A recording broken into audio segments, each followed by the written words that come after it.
So it's me again, Madel. So for today's video is magpa-product review ulit ako. So ang product ko naman today is sa pagkain naman tayo guys. Skyflex crackers. MY Sun from MY Sun. Then may nakalagay na expiration April 17, 2024. So isang next year. So, ito siya guys. Ito yung madalas ko rin kinakain dahil ito is wala siyang flavor ba. Nakakatulong siya mag-diet ba pag ito lang kinakain ko. So, yun. Ito. Kaya parang lumiliit-liit na ulit ako. So, yun. Ito yung kinakain ko guys. So, meron pa ako sa bag kasi din nagdala ko doon dalawa. So, pag gusto ko ng kinakain ko siya. Yan. So, open ko siya guys. Manufactured siya sa Monde MY Sun Corporation, Santo Domingo, Cainta, Rizal.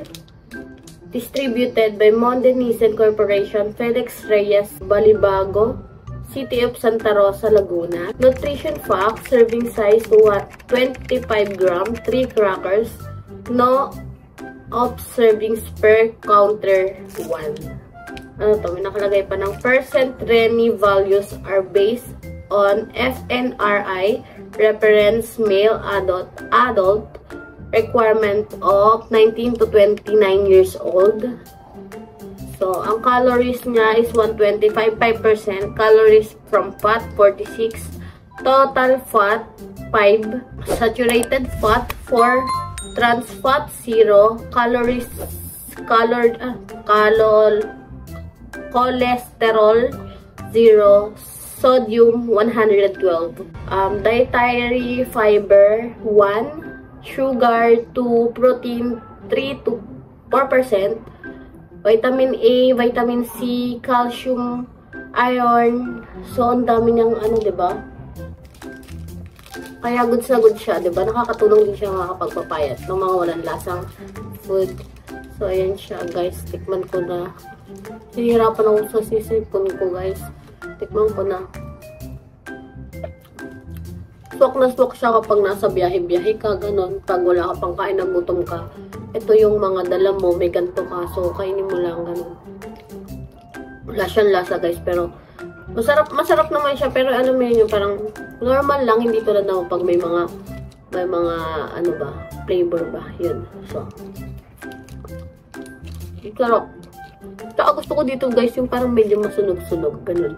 Ma-brown-brown. Masarap yun, yung ganun. Sarap.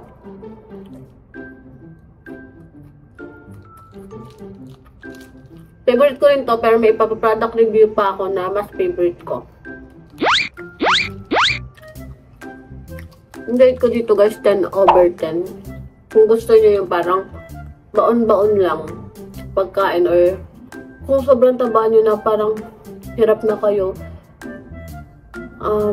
piliin nyo yung mga gantong biskwit, yung mga walang lasa, mga nakatulong magpaano ng taba. So, rate ko dito guys, 10/10. Kakainin ko siya mamaya pagtas ko magpatak review.